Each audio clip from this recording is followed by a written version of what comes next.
will require significant resources from the federal government. That's the sound of big government. You would expect conservatives to compare the president and his economic rescue plan with maybe A new deal for the American people. FDR and the New Deal. But what's up with this?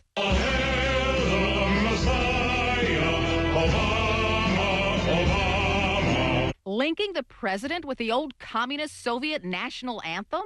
And this. We're into socialism now. Well, that's not our final destination. Our final destination is happy-faced fascism. That's right, fascism. The big F-bomb has been dropped by Beck and others. Quinn Hillier, writing in the American Spectator, compares Obama's rescue plan to the economic policies of fascist Italy. It first started with the takeover of the banks. And when you start taking over banks, you've done the very first step that Mussolini did. And again, every time you centralize power in that way, you start to erode freedom. Liberals were quick to poke fun. That's not tyranny. That's democracy. See, now you're in the minority. It's supposed to taste like a taco.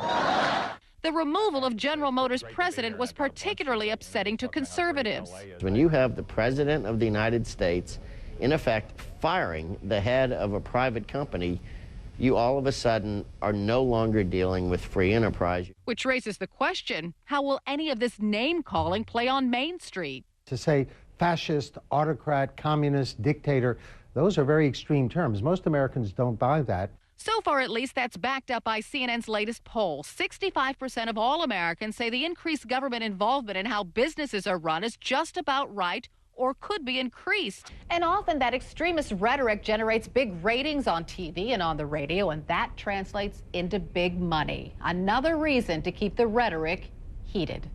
Carol Costello, CNN, Washington. All right, let's discuss what we just heard. Our senior political analyst, David Gergen, is joining us now from the Kennedy School up at Harvard. What's going on here, David? Because that rhetoric is pretty harsh. It sure is, Wolf. It's getting very extreme. Listen, conservatives have legitimate and sharp differences with President Obama on the directions he's taking us, whether it's on economic policy or on health care, on climate, and indeed on his overseas policies. So we have seen steadily in the public opinion polls, even as Democratic support for the president hovers steadily around 90%, independent support hovers steadily around 60, 61, 62%. Support among self-identified Republicans has dropped about 14% since he came into office, and we've opened up yet again this wide gap. Polarization that we saw under George W. Bush is now revisiting President Obama. What I think is new and strikingly different is the tone of the rhetoric, and they've just stepped it up. And this kind of firebrand rhetoric can help you with the ratings. Ultimately, I think it backfires with the general public.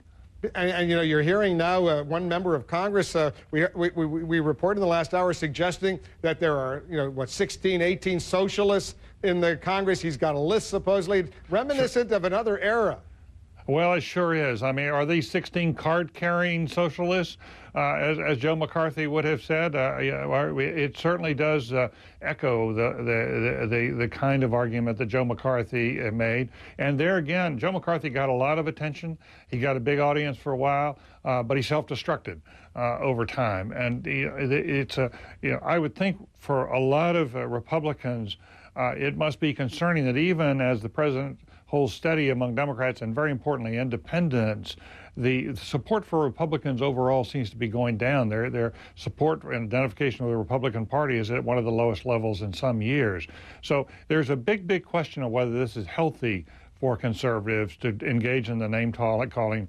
I'm not sure whether we're supposed to think that Barack Obama is a fascist like Hitler one week, and the next week he seems to be, a weakling like Neville Chamberlain. Hitler and Chamberlain were on different sides of the table back in the 1930s. What do you make of Arizona State University's decision to invite President Obama to deliver the commencement address, but to be sitting up on that dais, on that podium there, when they confer honorary degrees on a whole bunch of others, but you know what? They don't believe he's worthy of an honorary degree. It's astonishing, and it's only, and I think it's not helpful for Arizona State. It must be embarrassing for the people on the faculty there to be in this situation, because this is a university, after all, it has had some famous honorary degree winners, but you know, they gave an honorary degree to the vice chairman or vice premier of education in China. Now, and they're not going to give one to the President of the United States. They ought to be ashamed of themselves. Yeah, we have a whole list of some recent honorary degree recipients at Arizona State. We're going to have that list coming up later here in the Situation Room, but it's pretty shocking when you see who they've given some of these honorary degrees to, and yet they don't think the first African-American president of the United States is worthy of getting that degree. It's pretty shocking.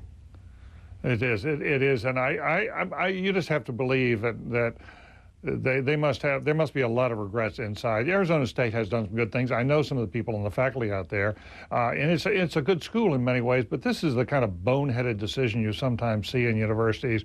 Everybody looks back and says, what in the hell were they thinking about? They still have time to reconsider. I hope so. Yeah. All right, David, thanks very much. Please be sure to join us tomorrow right here in the Situation Room. Saturday, you'll